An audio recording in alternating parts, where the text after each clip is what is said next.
Masana bwino ndi nthawi ya nkhani kuchokera kuno ku MBC ndipo muli ndine Simeon Boyce poyamba naye mitu yake. Mafuta a galimoto a petrol ndi diesel oposa malita 3,500,000 afika mdziko muno kudzera ku chipata cha Songwe mboma la Karonga. Mwini wake wa kampani ya Master Security Services Alfred Gangata akuyembekezeka kukaonekera ku khoti pa mlandu owaganizira kuti amachita business kugwiritsa ntchito mapepala achinyengo. Komiti ya nyumba ya malamulo yoona zachitengedwe yati ndiyokhumudwa ndi ganizo la khonsolo ya mzinda wa Lilongwe povomereza kuti ena amange nyumba pafupi ndi mtsinje wa Lilongwe.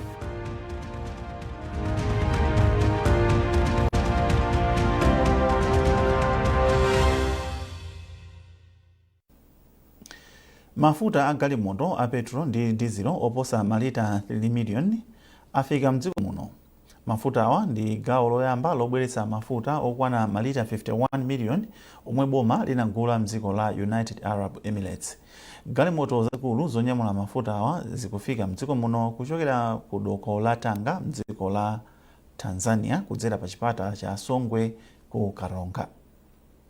Poyankhula ku Songwe komwe nduna yoona zamphamvu za magetsi a Ibrahim Matola inakaona kufika kwa mafuta awa inati izi ndi zotsatira za ulendo omwe mtsogoleri wa dziko lino Dr. Lazarus Chakwera anali nawo ku United Arab Emirates. Posachedwapa Chisomo Manda ali ndi zambiri mu ripoti ili.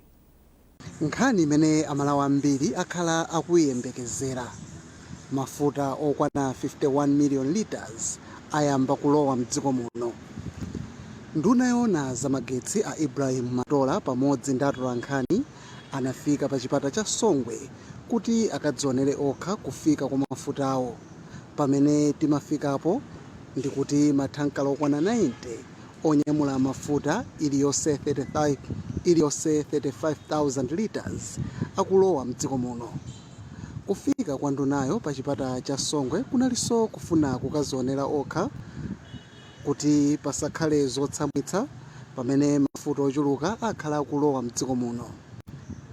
Ndipo ndunayi inapempha kuti pamene mathankala ena afika kale mdziko muno omwe ali ndi galimoto za mtunduwu afike kuboma kuti athandizire ntchito yonyamula mafutawo mdziko la Tanzania.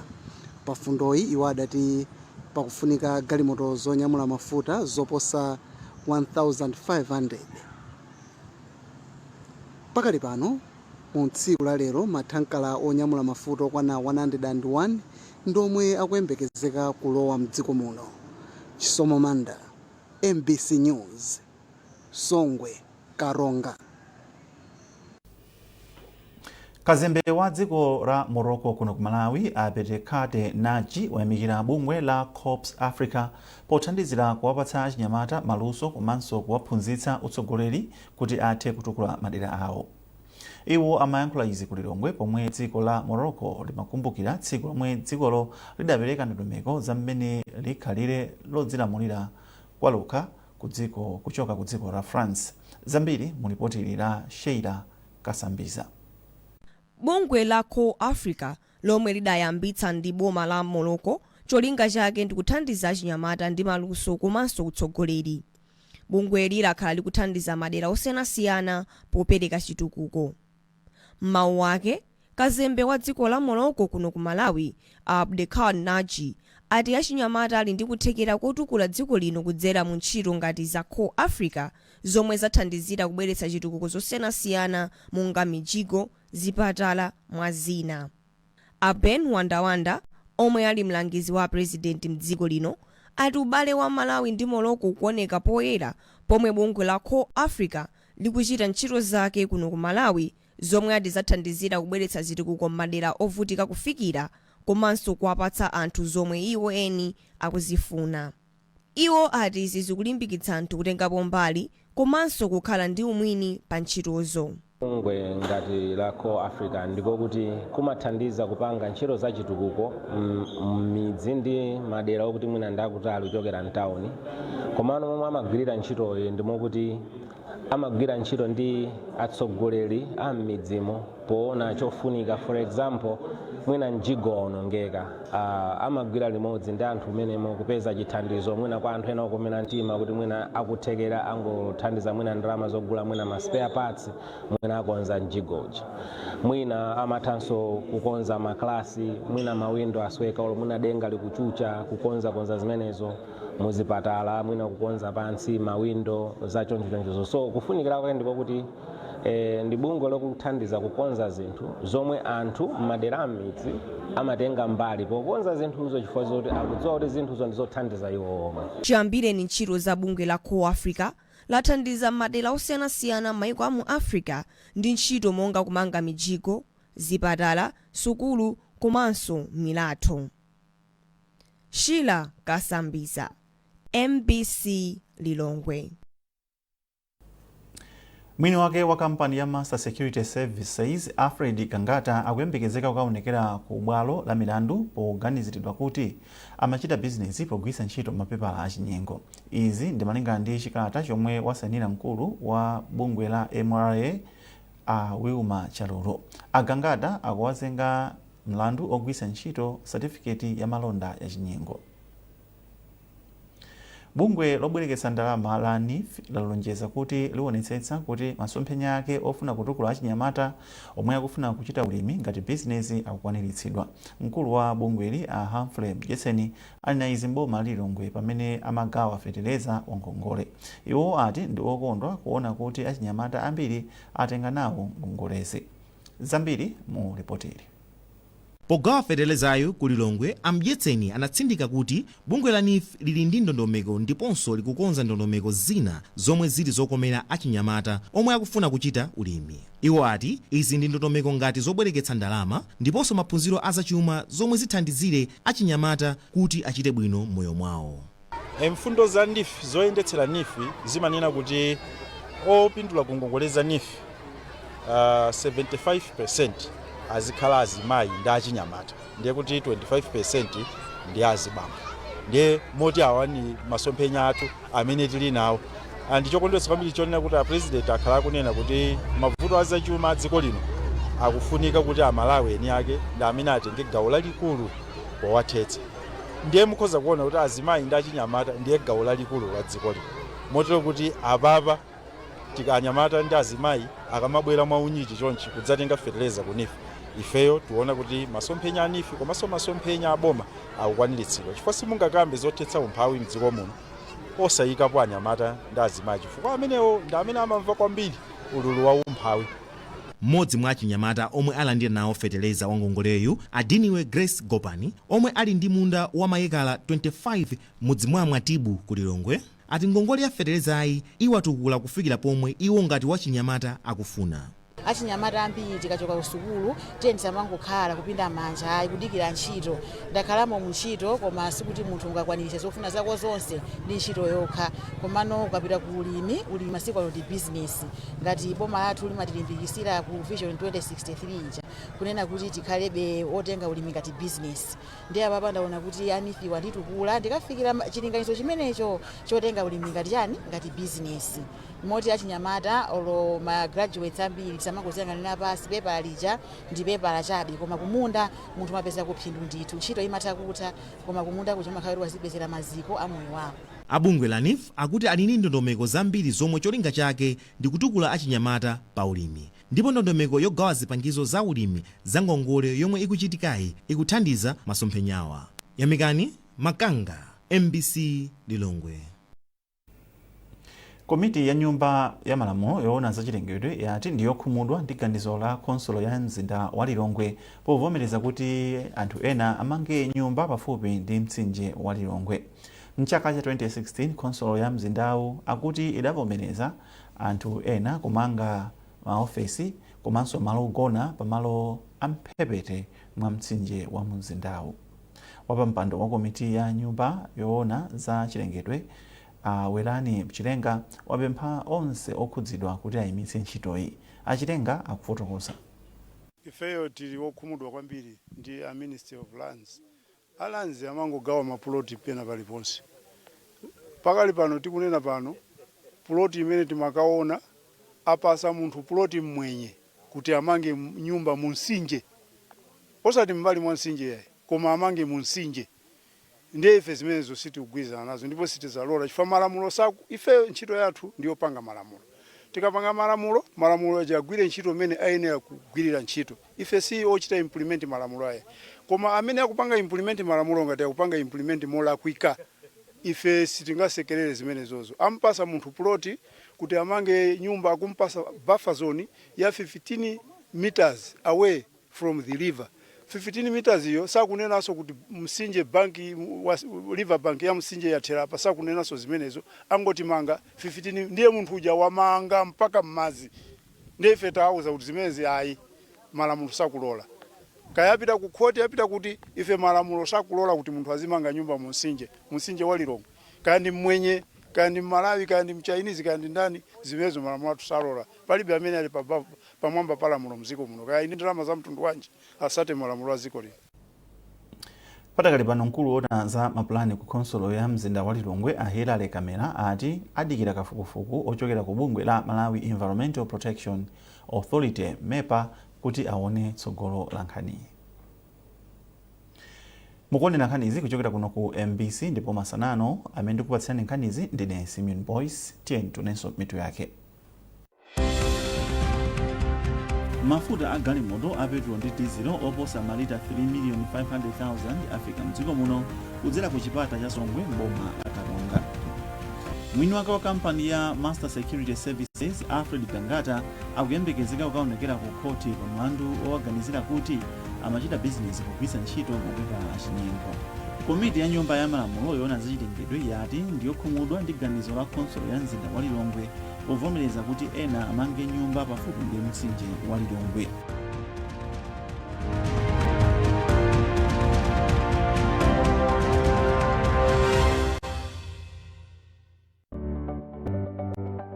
Sabata ino mu program ya Woman Talk. Masiku ano anthu akungobereka ana kuti angokhala ngati zikwangwani dziko lidziwe kuti amene watu amabereka koma udindo olera anawo hayi ndithu sakupanga nawo bwinoyi. Ife kwa tunabadwa ana 10 kwa maya tusanali panchiro edi ndi amasamala ana sakupanga spendi nthawi ndi makolo. Ayi ndithu siti kuchita bwino manyumba machitika zinthu zoopsa ndi mamedi awa. Ana afika poberekedwa ngati chionetsero. Kaya ndi wamamuna kaya ndi wamkazi mpange amene wakhale nzako vuto lina lililonse azikuuza iweyo Iweyo uli ndi amunako alipo ana makolo alipo eti ndiye mukatenga ukasungitsa kwina ngati mukasungitsa khasu kuti iya ife timalima apapa ndiye timakhala kutali khasu lathu tusungitsa panopo mwana amasungitsa choncho.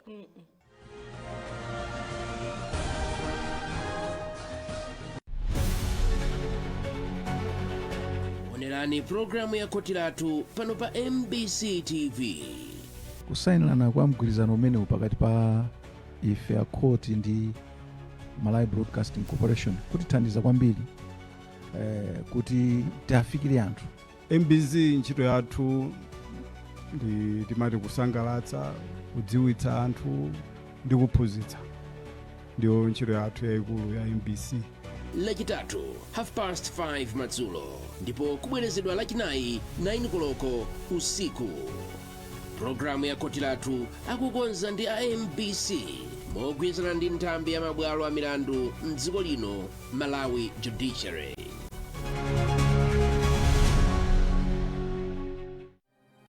MBC, inspiring the nation.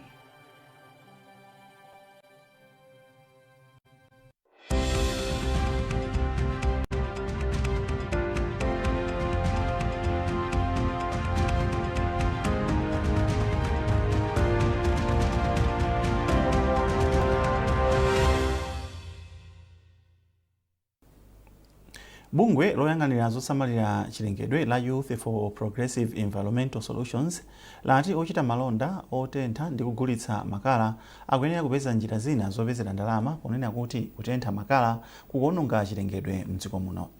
Mkulu wa bungweli a Musaiwale Mwale wanena izi ku Lilongwe pomwe amakhazikitsa ntchito yobzala mitengo ya bungweli ya chaka chino. Pomloka wafika ndi zambiri mu ripoti. Gulu la Chinyamatali ladzala mitengo 1200 pomwe amakhazikitsa ntchito yawo yodzala mitengo mdera la Mfumu Chinsamba ku Mitundu m'boma la Lilongwe. Malinga ndi mkulu wa bungweli Amsaiwale Mwale, bungwe lawo lili ndi malingaliro odzala mitengo yosachepera 10,000 chaka chino.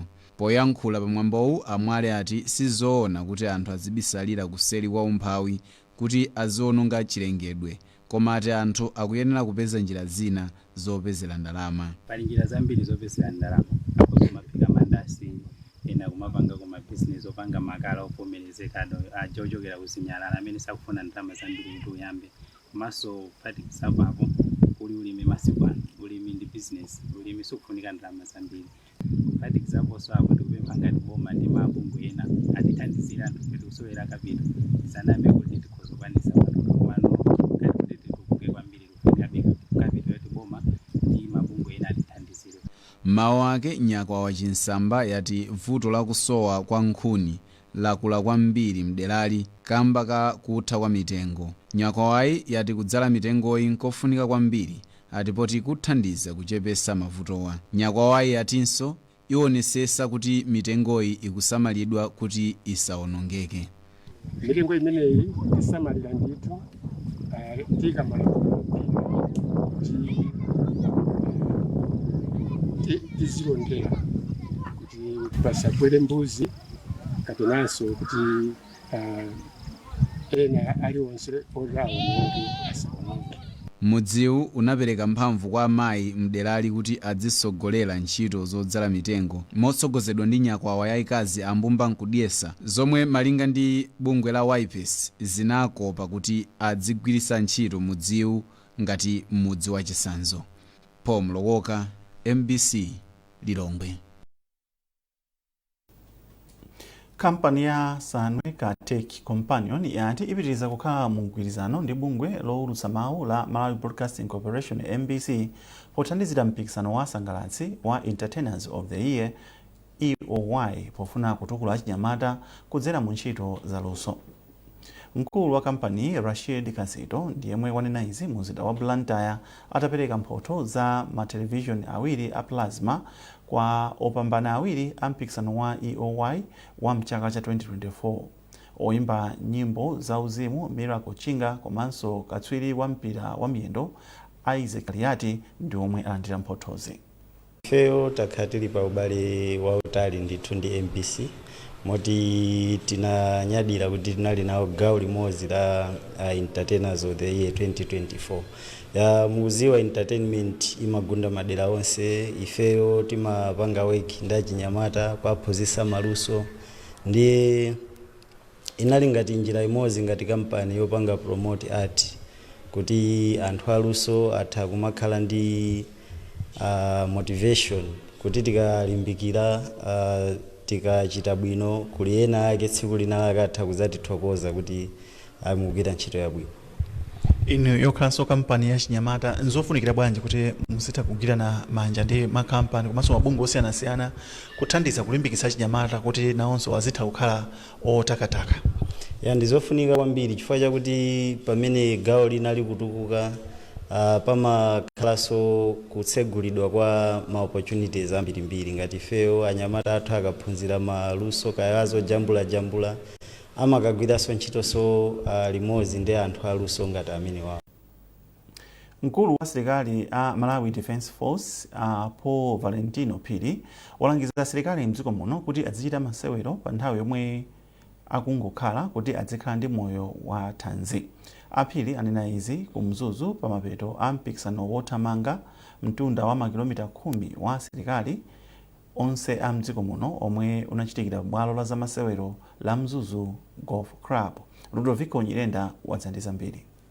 Mpikisano wothamanga wa mtunda wa makilomita 10 omwe unachitikira bwalo la zamasewero a golf la Mzuzu mzinda wa Mzuzu unabweretsa pamodzi asilikali 276 ochokera kumalo a asilikali 18 mdziko muno pamutu woti ubale kuzera mmasewero.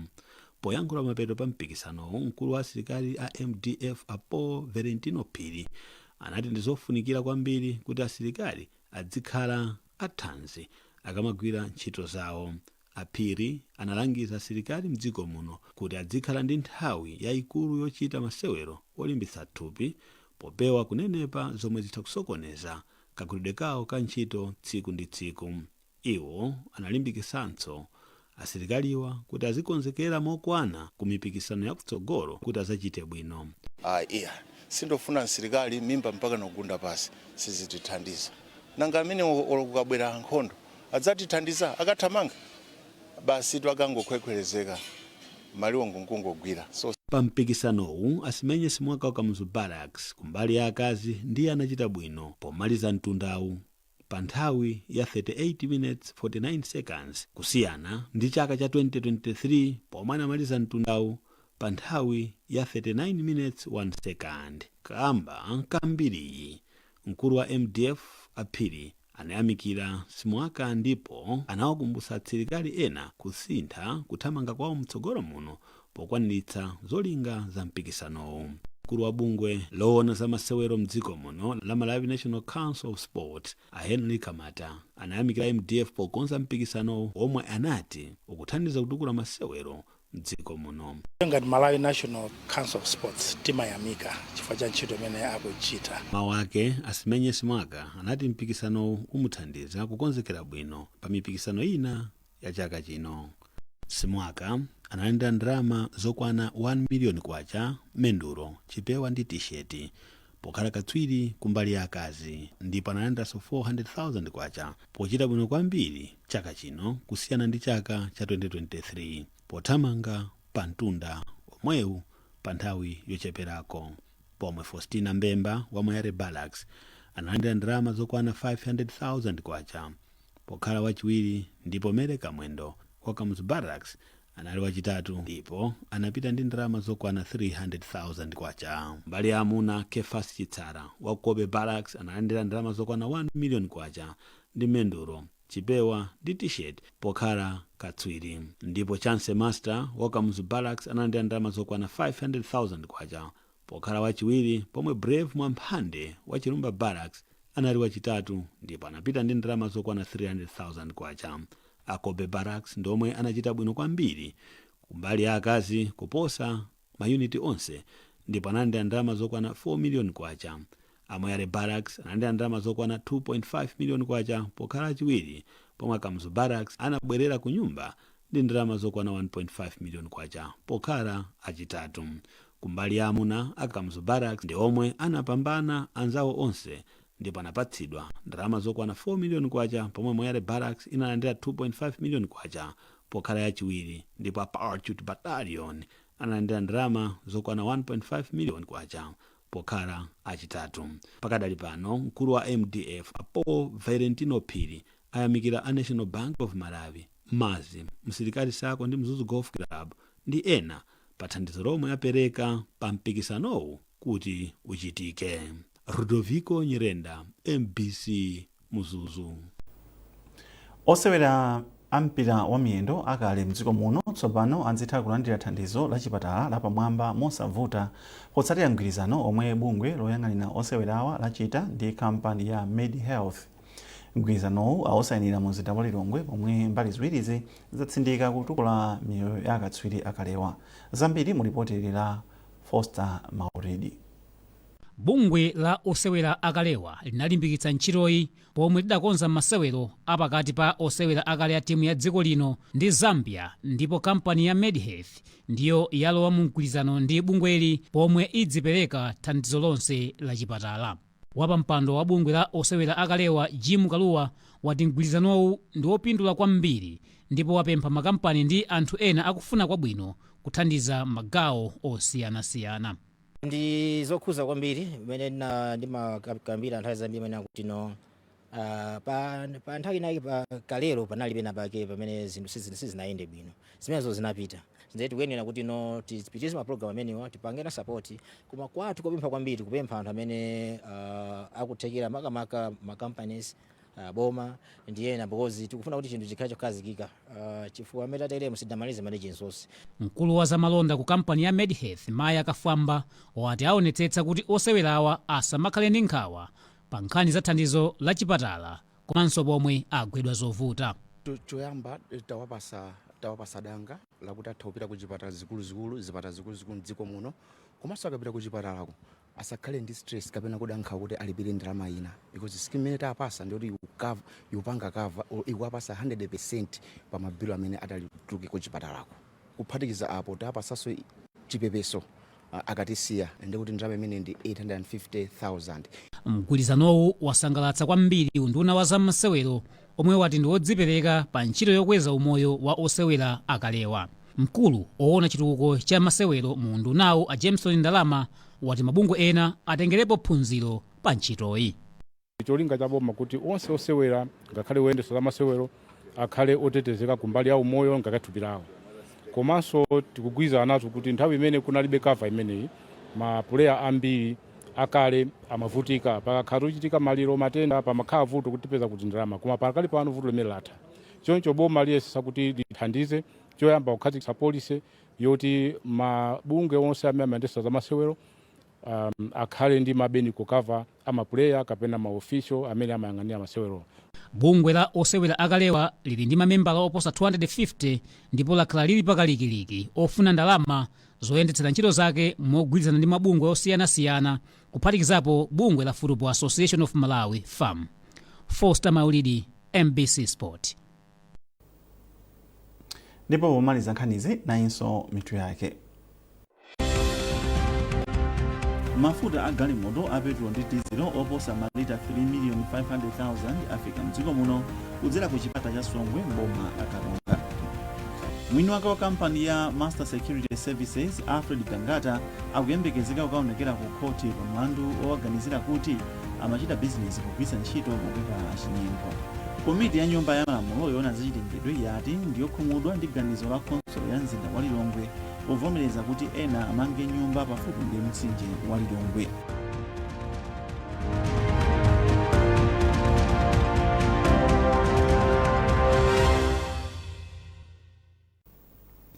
Pesa nkhanizi ndi zina zambiri popita pa